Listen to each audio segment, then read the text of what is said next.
You are worthy, worthy of praise. I will follow.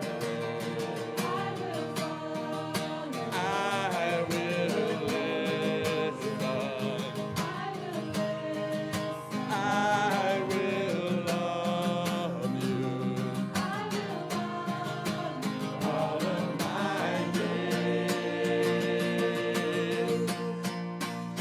and I will sing to and worship the King who is worthy. I will love and adore you. I will bow down before you.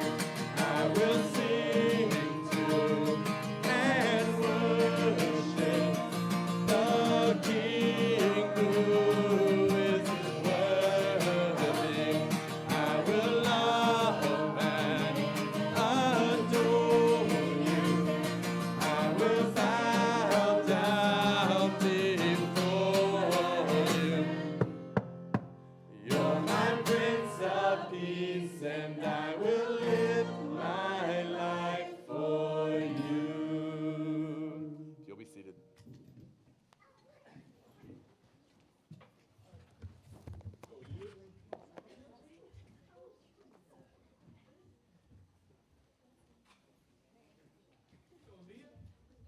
Hi, I didn't trip this time. I tripped last week. It was great. Happy Wednesday. Thanks. Thank you. Response. I like it.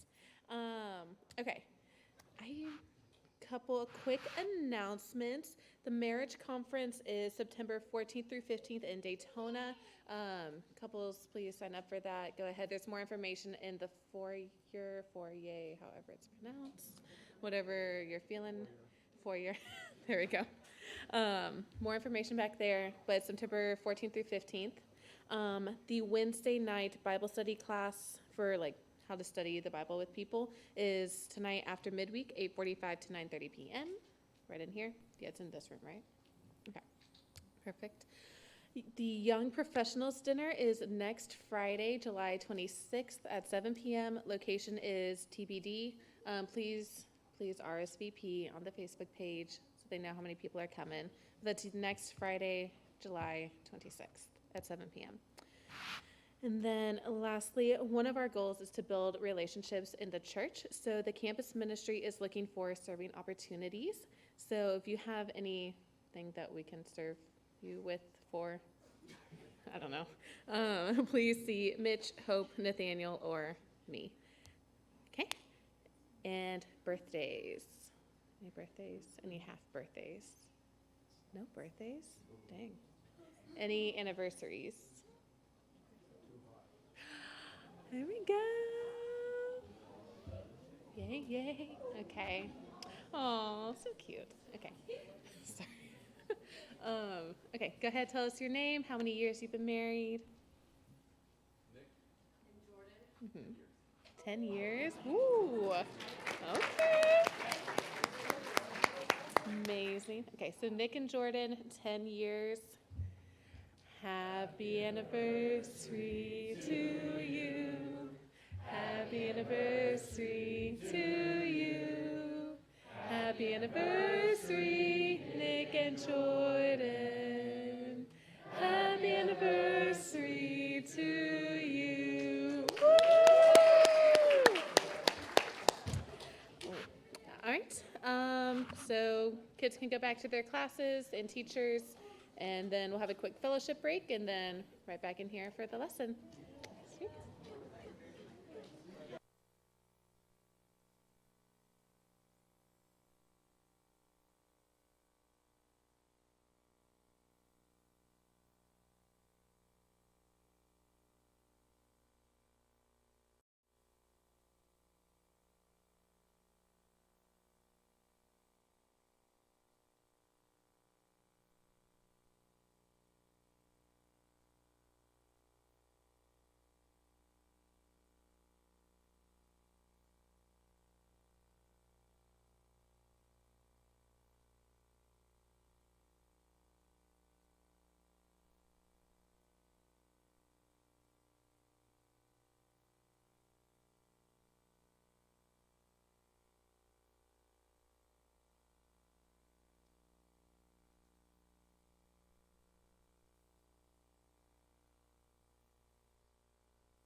Good evening. We wanted to, before I get started, we wanted to show the promotional video for the marriage retreat just to remind us who are married and want to go, about it. And it's really funny too, so I kind of just want you to watch it.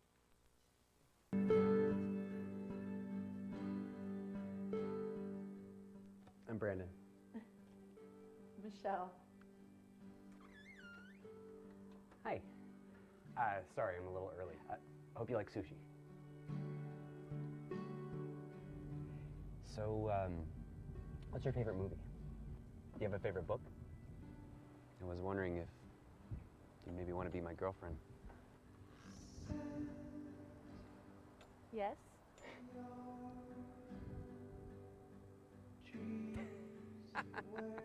That's hilarious. Wait, seriously? You've never seen The Matrix? What are your biggest fears? What makes you the most happy?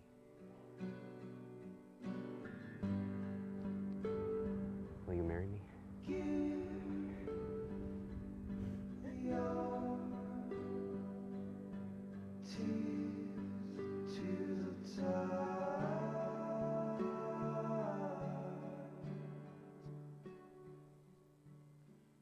Hey, remember all the things we used to talk about, even in the early years of our marriage? I think so. Like what? Our hopes, our dreams, even our fears. We used to get deep. Okay. Well, I miss it. We don't talk anymore, not like we used to. What do you mean? We talk all the time. We're talking right now, aren't we? Yeah, but over the phone. What's wrong with the phone? You used to love talking with me over the phone. Yeah, when we were long distance. You're literally in the other room watching Netflix on your laptop. I know. Technology is just so amazing right now. Okay. What are your hopes and what was the other one? Fears?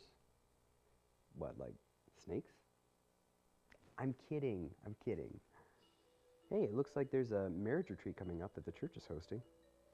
It says this year's retreat is once again at the Hilton Daytona Beach Oceanfront Resort on September 14th and 15th. Register for the retreat and also reserve your hotel rooms now. Oceanfront, that sounds nice. Sounds like it's in front of the ocean. Rooms available while supplies last. Mark and Leslie Thompson are an exciting and dynamic couple who will bring a fresh perspective on marriage as we take our marriages far from the shallow. So, what do you think? Oh, that sounds great. Can we get off the phone now?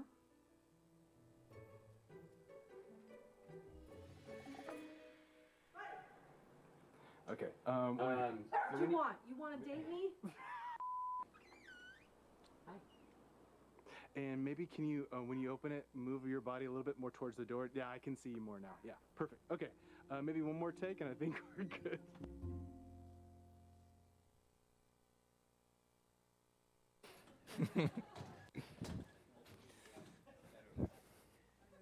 So yeah, I love that video. Excited about the retreat. I'm looking forward to going. So anyway, register when you can. I think it'll be awesome. So tonight we're picking up again. We are going to kind of bridge a little bit of a gap. I spoke on Sunday about fleeing from idolatry. I also spoke about how sacred fellowship with the church and the body really was because of the blood of Christ and his sacrifice. I wanted to talk today about two things. One is the concept of being a blessing to other people.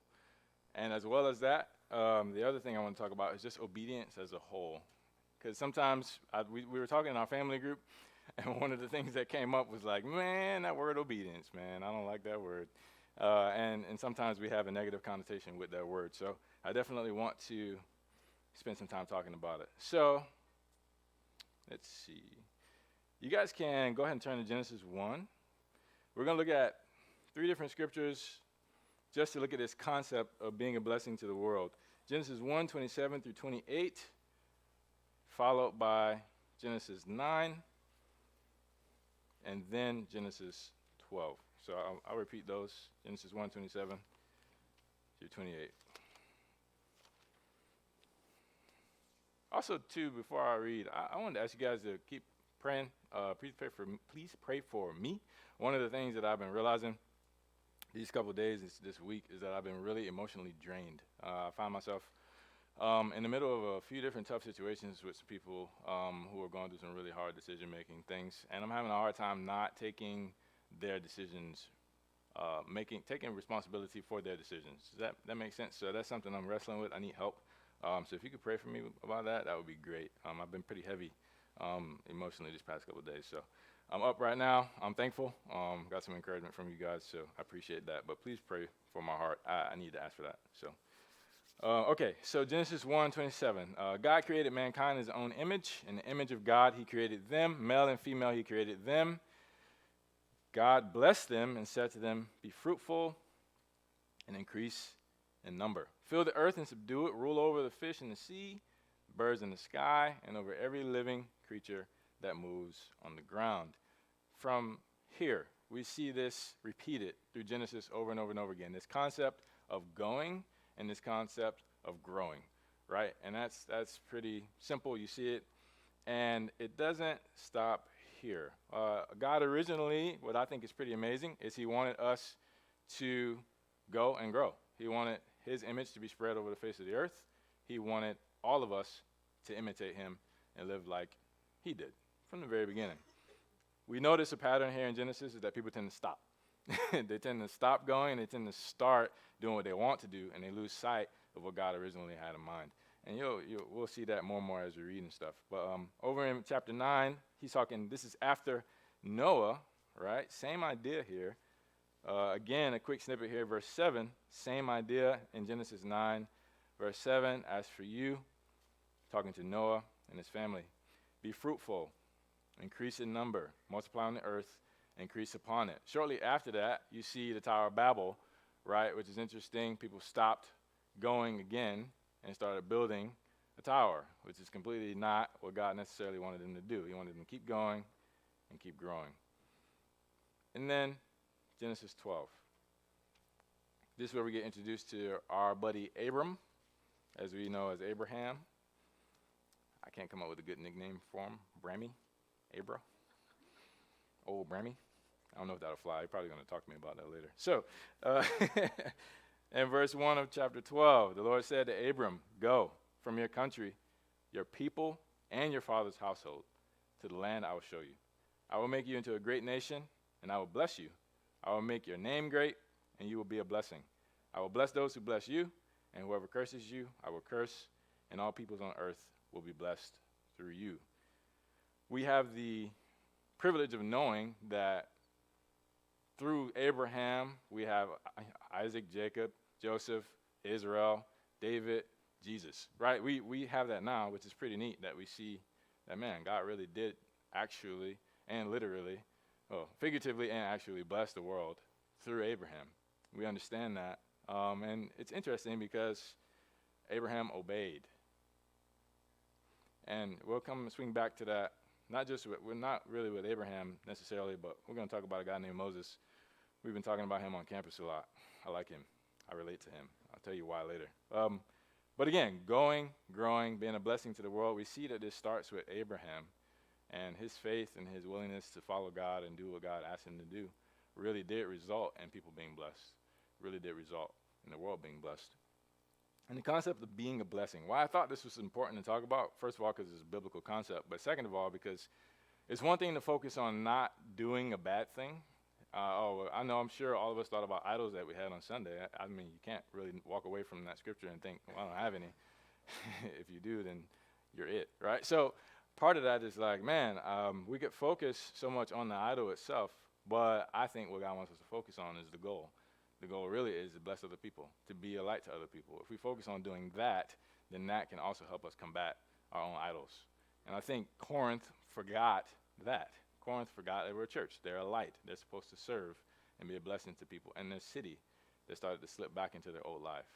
So I think this is why I wanted to talk about this concept of being a blessing, because I think it really does keep us focused on who we are and what we're doing. And it's a lot more positive to think about being a blessing than stop sinning. Right? I mean, I think two different thoughts, same coin. But with this, Matthew 28, and then we're going to circle back around to Exodus. So Matthew 28, 18 through 20. We get similar language here. This is Jesus talking, And this is chronologically after he has died and resurrected, and he is physically present again in front of his apostles. So starting in verse 16, the 11 disciples went to Galilee, to the mountain where Jesus had told them to go. When they saw him, they worshipped him, but some doubted. Then Jesus came to them and said, "All authority in heaven and on earth has been given to me. Therefore, we have this word go again. Go, make disciples of all nations, baptizing them in the name of the Father and of the Son and of the Holy Spirit, and teaching them to obey everything I've commanded you. And surely I'm with you always to the very end of the age." Even the same idea Jesus tells his church, New Testament, go. Teach people to follow Jesus. That word, I'm saying a lot. Sorry about that. I'm aware of it because we just came out of a Toastmasters meeting. It's like, I got to stop that. So therefore, go and make disciples of all nations. That phrase, go make disciples, doesn't mean force people. What it means is to teach people how to follow Jesus. Teach them with your life and your words, of course. He wants us to still go. He wants us to still teach people how to follow God, to be a blessing to people. If you think about the best gift we could ever give anybody with our time and our life, it's the gift of knowing, really being reconciled to Jesus, helping them find their faith in Christ and be set free. That's a good hug right there, man. Sacred fellowship.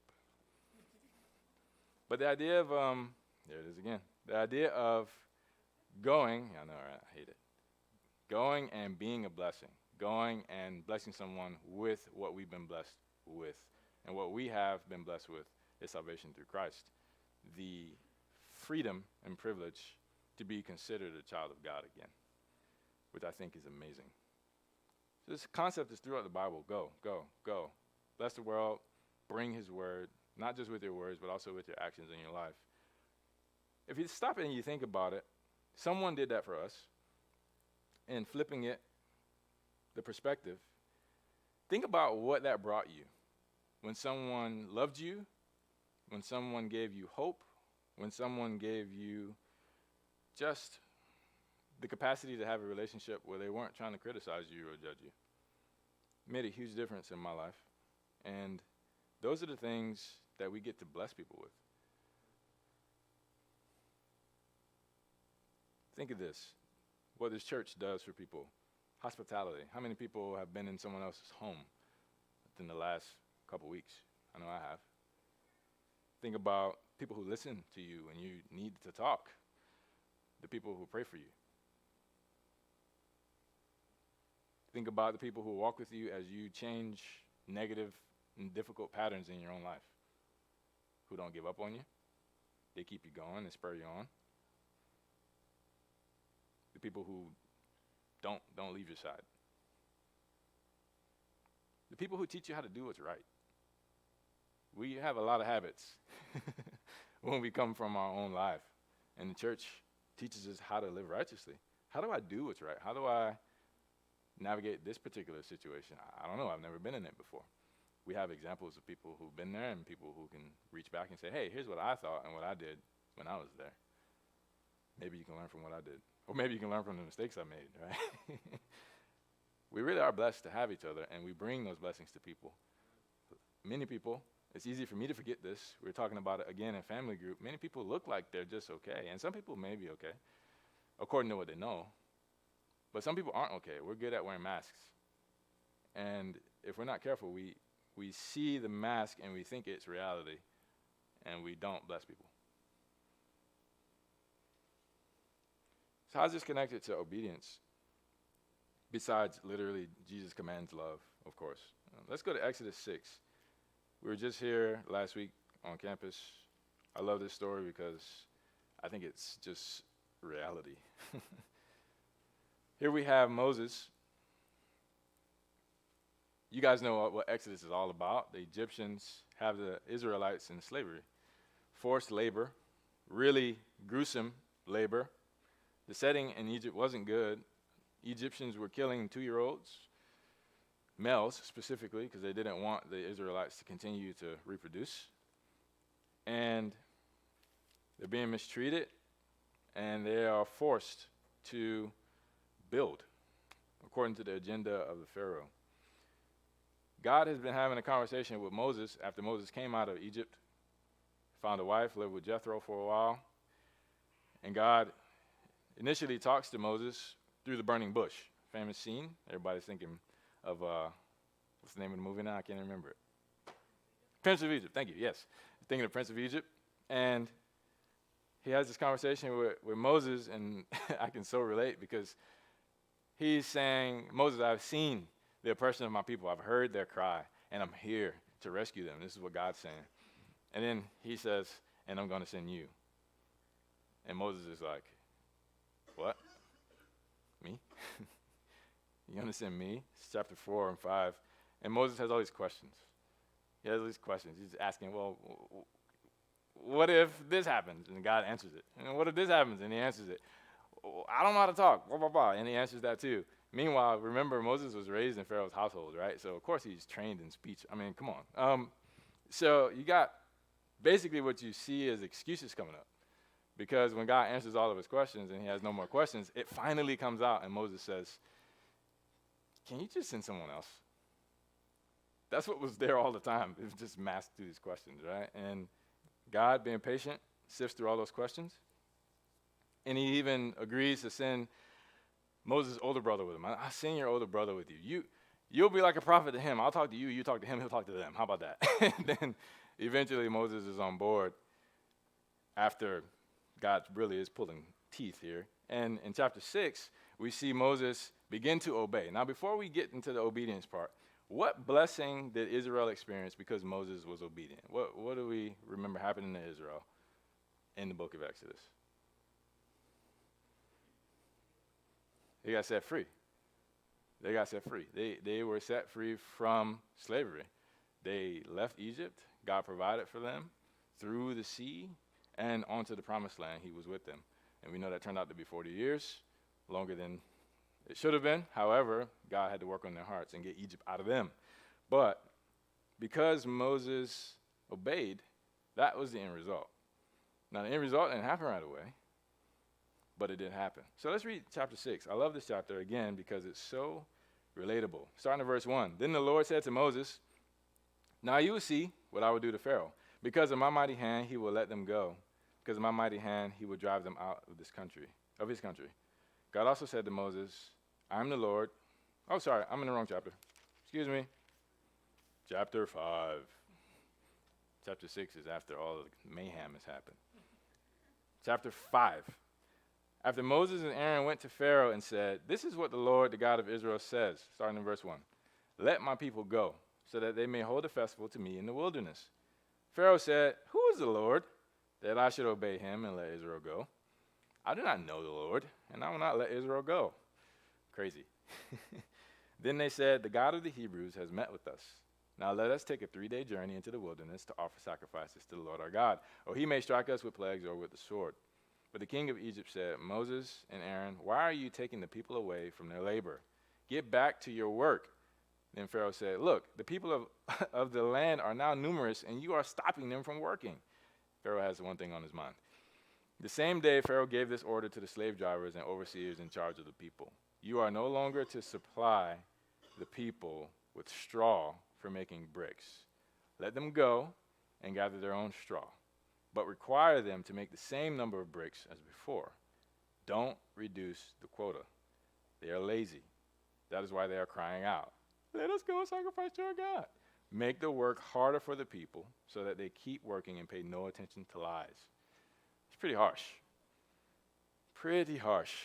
Continues on. Then the slave drivers and the overseers went out and said to the people, this is what Pharaoh says. I will not give you any more straw. Go and get your own straw, whatever you can find, but your work will not be reduced at all. So the people scattered all over Egypt to gather stubble to use for straw. Slave drivers kept pressing them, saying, complete the work required of you for each day, just as when you had straw. And Pharaoh's slave drivers beat the Israelites, overseers they had appointed, demanding, why haven't you met your quota of bricks yesterday or today as before? And the Israelite overseers went and appealed to Pharaoh, why have you treated your servants this way? Your servants are given no straw, yet we are told, make bricks. Your servants are being beaten, but the fault is with your own people. Lazy, that's what you are, lazy. This is why you keep saying, let us go and sacrifice to the Lord. Now get to work. You will not be given any straw, yet you must produce your full quota of bricks. This is discouraging, right? Moses, think about this. He goes and he obeys God. Does it go well? It goes about as worse as it could possibly go, actually. The circumstances of their situation get worse. They get asked to do the impossible, and they get beaten. Meanwhile, Moses did what God told him to do. And we were talking about this last Friday, about how it's easy to look at this situation and just think that Moses failed because the outcome wasn't very good. And as you keep reading verse 19 and 20, the Israelite overseers realized they were in trouble when they were told, you are not to reduce the number of bricks required of you for each day. When they left Pharaoh, they found Moses and Aaron waiting to meet them, and they said, may the Lord look on you and judge you. You've made us obnoxious to Pharaoh and his officials and have put a sword in their hand to kill us. Verse 22, Moses returned to the Lord and said, why, Lord? Why have you brought trouble on this people? Is this why you sent me? Ever since I went to Pharaoh to speak in your name, he has brought trouble on this people. You've not rescued your people at all. So, what Moses expected to happen didn't happen. I resonate so much with this story because it's very natural for me to read it and to think, Moses, you failed. What you set out to see happen did not happen. But the truth is, Moses didn't fail. Moses obeyed God. Hearts were revealed. Pharaoh's heart was revealed. The Israelites' hearts were revealed. But Moses did exactly what he was supposed to do. He obeyed. Here's where I think the idea of being a blessing and obedience are linked, and why I think obedience is sometimes difficult for us. Because every time we obey it, it doesn't mean that good things are going to happen. Just because we do what God tells us to do doesn't mean that we're going to see the result that we expected immediately. And oftentimes in my life, I have let the circumstances stop me from being obedient again because I don't want to mess things up. But this was just the beginning. Remember the end. Moses started this. It was rough, but he persevered. He persevered on through. And ultimately, his obedience to God turned out to be a blessing for the Israelites. Why would Moses continue to obey even after circumstances got worse? And I don't have an answer to that question. But I was thinking about it on the way here, and I think that this is a question for all of us to wrestle with and revisit in our own life. Why should I obey God? Really, why? I think that's worth wrestling with in your own life and in your own heart and in your own mind. And I really do think that that'll help us reach a deep conviction. So that when we know the answer to that question, circumstances don't matter. We'll obey anyway. If Moses stopped, I don't know if God would have used someone else. Often throughout the scriptures, God will use Assyria or Babylon to do things Israel wouldn't do, which is convicting. But it makes you wonder, if Moses didn't persevere, what would he and the Israelites have missed out on? What blessings? And the same question to us is, if we don't persevere, what blessings will people miss out on? If we don't obey God, if we are not a blessing to other people. Here's the other side of this coin, down in chapter 6. Verse 6 through 9. God sends Moses back. He says, to remind them, therefore say to the Israelites, and this is neat because God reminds the Israelites of who he is. I am the Lord, and I will bring you out from under the yoke of Egyptians. I will free you from being slaves to them, and I will redeem you with an outstretched arm and with mighty acts of judgment. I will take you as my own people, and I will be your God. Then you will know that I am the Lord your God, who brought you out from under the yoke of the Egyptians, and I will bring you to the land I swore with uplifted hand to give to Abraham, to Isaac, and to Jacob. I will give it to you as a possession. I am the Lord. Look at verse 9. Moses reported this to the Israelites. He was obedient again, but they did not listen to him because of their discouragement and harsh labor, is what this version up here says. They didn't listen because of their circumstances.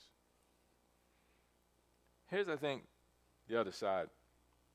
We can be obedient, and we can do what God asks us to do, and some people just won't hear us. And I think it's connected to the life circumstances. It's connected to their current perspective. And sometimes that's just how it is. You can try to be a blessing to people, and they might not accept it. But that doesn't mean you shouldn't try.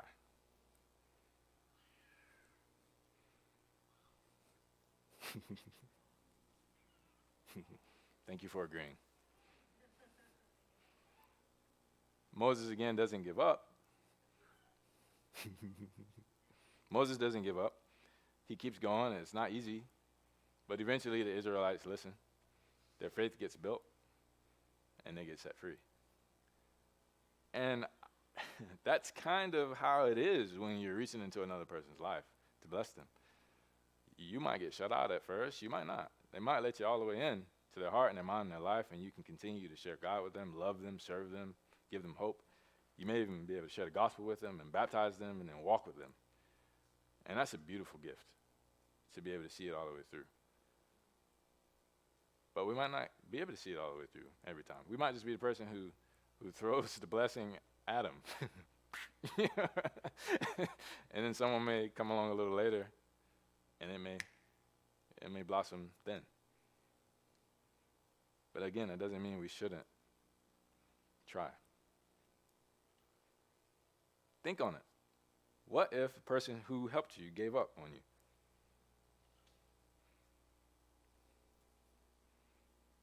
I know some of us, we look back and we're like, man, that was a difficult cookie to crack, you know? What if they just would have not prayed for me, or not kept getting in there to serve me, or listened to me, or love me? What if? Our lives would be totally different. It's amazing when we come across a person who loves the way God asked them to. I often think of it this way. When I think about praying for people to share their faith, or praying for me to find people who are looking for God, which I met two guys, a guy and a girl on FSU today, so good news about that. I think that they'll be coming out. But when I pray to find people that I can get to know, or we can get to know and serve, I also think about the amount of people who may already be praying for their family members. And if they just hope that they come across a faithful disciple, and how we could be the answer to someone's prayer. I mean, how many prayers have been prayed for people? How many prayers are being prayed for people and could be answered if we just try? Who knows? And I think it's pretty amazing. I think all the way back again, Abram got up and he went. Moses went, faced some difficulty. Abram faced some difficulty too. Jesus went, he faced some difficulty too. The church went, it faced a lot of difficulty too. And our obedience is not going to come without suffering. We shared this in family group as well, from Hebrews chapter 5. I think Janet shared this about Jesus. And it says about Jesus in Hebrews 5:5. I'll start where should I start so you can get the complete thought? Okay, yeah, verse 3, talking about a priest. This is why he has to offer sacrifices for his own sins as well as for the sins of the people, talking about the priests in Israel. No one takes this honor on himself, but he receives it when called by God, just as Aaron was. Talking about the office of being a priest. Comparing it to Jesus in verse 5, in the same way, Christ did not take on himself the glory of becoming a high priest. But God said to him, "You are my son, today I become your father." And he says in another place, "You are a priest forever in the order of Melchizedek." During the days of Jesus' life on earth, he offered up prayers and petitioned with fervent cries and tears to the one who could save him from death. And he was heard because of his reverent submission. Son though he was, he learned obedience from what he suffered. And once made perfect, he became the source of eternal salvation for all who obey him. And he was designated by God to be high priest in order of Melchizedek. Pretty challenging thought that even Jesus himself, had to learn obedience through suffering. Magic question again, what if Jesus gave up? What if he just stopped? We wouldn't have our salvation because he persevered and he went through. So good things to think about. Are you persevering? Are we helping each other persevere? And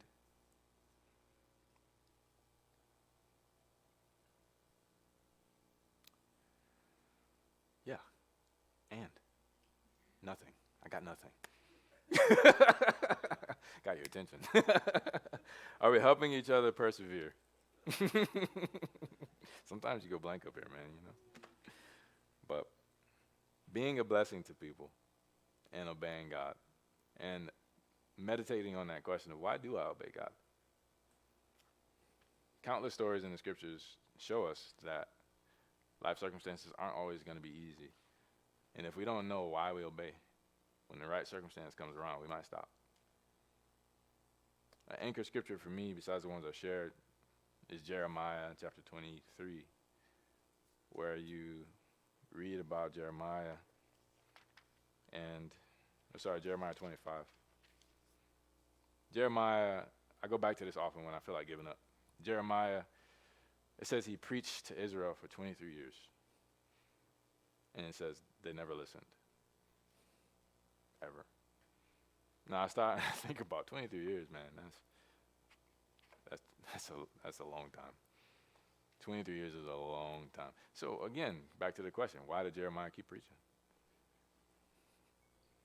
Sure, he had his answer. I think at least my answer, my stab at it is he really loved God. And he did it because he loved God. I can't think of any other reason why he would keep doing it. I mean, it's sad to watch your own people not listen to the truth and to even go into exile, you know? Pretty difficult. But why? Why do we obey?